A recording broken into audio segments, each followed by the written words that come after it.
you need empathy first and foremost before anything else.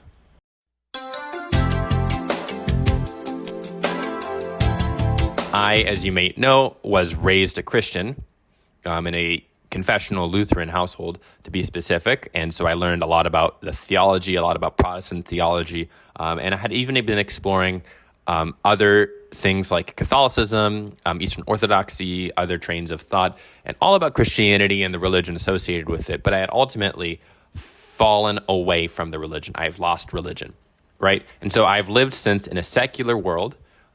In my head, I have released the idea of a God for over a decade now, a decade and a half, I would say. And so that has changed my worldview completely. But if I talk about this with someone else and say why I left religion or why, they left religion or they should leave religion even, the first thing you need to do is to be empathetic to somebody. It is very tempting to, once you learn this information, once you understand it, to just yell at them why they shouldn't be religious. And I'm not saying this to maybe give a branch to Christians. I think theists do this just as much, if not more, than atheists, where you don't have an interest in hearing the other person's thoughts or understanding the person's position, but just simply saying, here's the thing, here's why you got to have it, you got to believe it, right? Think of, for example, an annoying telemarketer who wants to sell you solar panels for your house. They just pick up the phone, they say, hey, you're so-and-so on so-and-so street. Yeah, have you thought about solar? Do you want to buy solar? That would be a really poor telemarketer because they're just coming at you with their pitch. They're just trying to sell to you. They don't care about you as a person. They just care about making their quota. If you wanted someone to buy your solar panels, you would have to establish a relationship first, right? You would have to use empathy.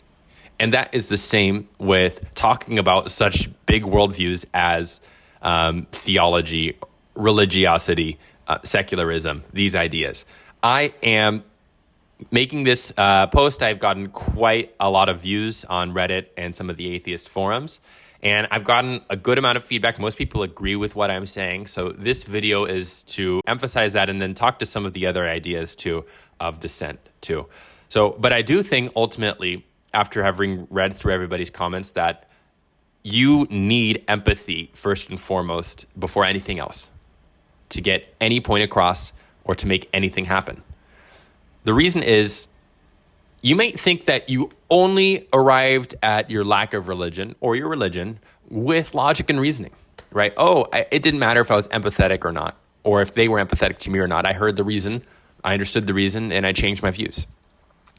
Even in those cases, right, I would say maybe you are a more logical person, right? Maybe you did, you had a much better flexibility with your worldviews and your ideas, but and so you were able to quickly, assess, compare, and change worldviews to something that seemed more reasonable.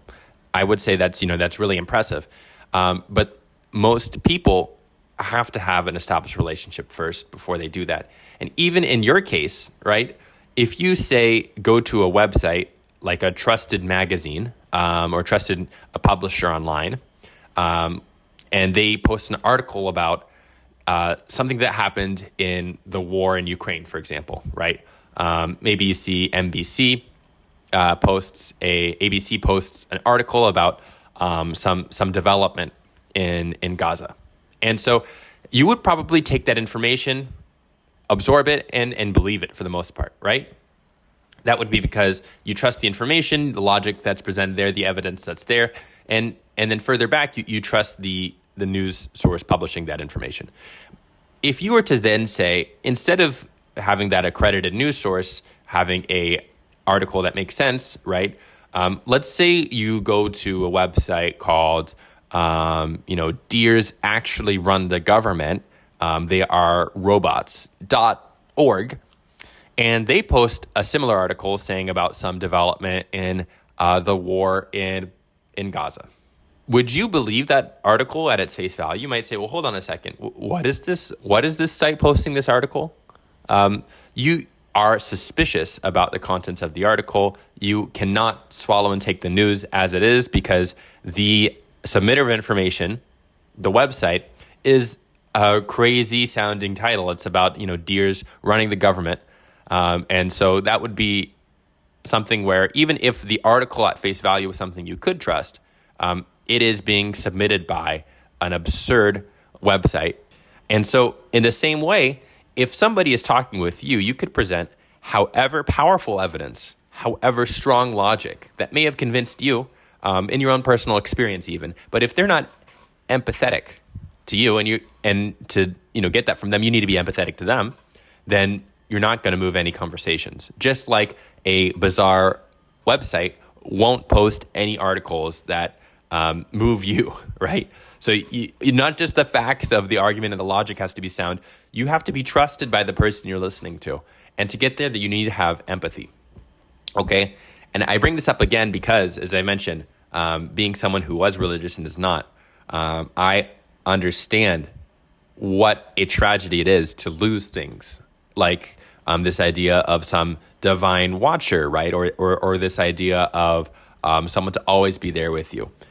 And if you are somebody that is going through the process of tackling your doubts, maybe deconstructing, as people are saying these days, and really just being introspective, then that's what I'm writing about in the book I'm working on, where I talk about all of the things, all of the challenges that come about leaving religion, right?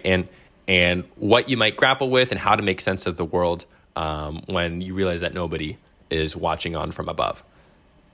So that's the whole purpose of what I'm talking about. And I think if we had more people speak empathetically, we would be able to cut through more of evangelical religion and persecution and to be able to, move people more. And I think that starts with empathy.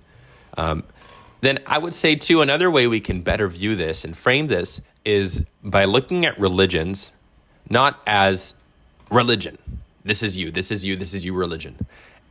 People and religion is the same thing. Think of religions as countries is an idea I've had recently, right?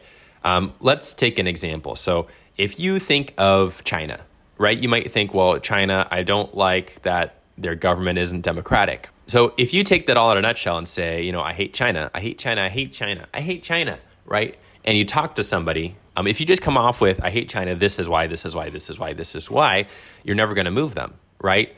You have to understand them as a person first, or at least try to, and have them understand that you care about them as an individual, because you're not criticizing China and all of its denizens. You're criticizing particular parts of Chinese authority, right? You're criticizing particular parts of the government, of human rights labor, human rights being violated, right? That's what you're really criticizing. So you don't really hate China, you hate authoritarianism. You don't really hate China, you hate human rights being violated, right? So that's really what the core you have to get at. And everybody knows, right, if you're talking about a country, the leadership in the country, the rules and laws of the country are different and separate from the people who reside in that country.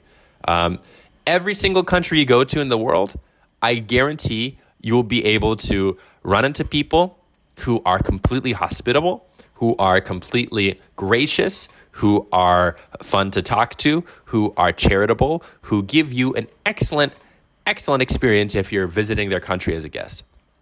I guarantee that with every country in the world, there will be those people. There will be those people. Yet, you can have extreme resentment, fairly so, for the governments of those countries, how those countries are run, the laws of those countries, things that, the systems of those countries are pushing, right? I would say I can have many friends, many colleagues who are from mainland China, who are Chinese. But I would say that I disagree with many, many parts of the government as a whole on a large, really critical basis. We know better than to just make glossing stereotypes of everybody based off of the worst parts of a country's government or a country's regime that we despise. So that being said, even for the most repugnant, the most loathsome things in religion, you should separate that from the people who are followers of it.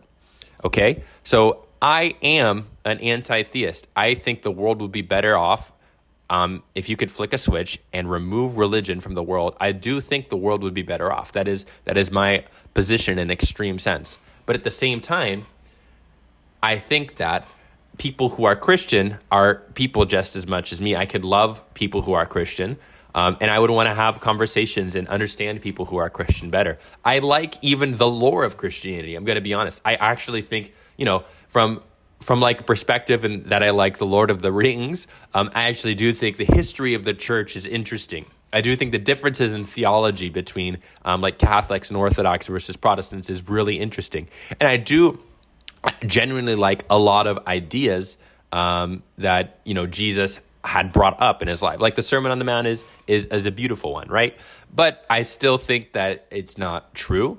I still think that overall, what religion purports is pretty repugnant. And I think that, again, the world would be better off if you could remove religion from it than I think it would be. But when I say that, I don't think then every Christian person, everything of within Christianity is something I loathe and want to be deleted. No, what I hate really is people blindly subscribing to a set of beliefs that promotes them to think uncritically, people being discriminatory against minorities, or people who are women, right? People who are queer or gay, and their rights being oppressed, right? I loathe people removing I loathe the rights of women being removed if they're, say, pregnant and they want an abortion, right? So all of these things I really dislike, but that is different from the people that I'm speaking to. Those people are not those things. Those people are wrapped in an idea, a set of ideas that happen to also include those things that you may hate, right? So as much as you dislike a country's government, you don't necessarily dislike the country's people. As much as you dislike a religion, you don't necessarily dislike the people within that religion. So always move with empathy first. Anyway, thank you guys for watching. I'm going to keep posting content like this as I work on my book, and I would encourage you to subscribe. Thank you so much.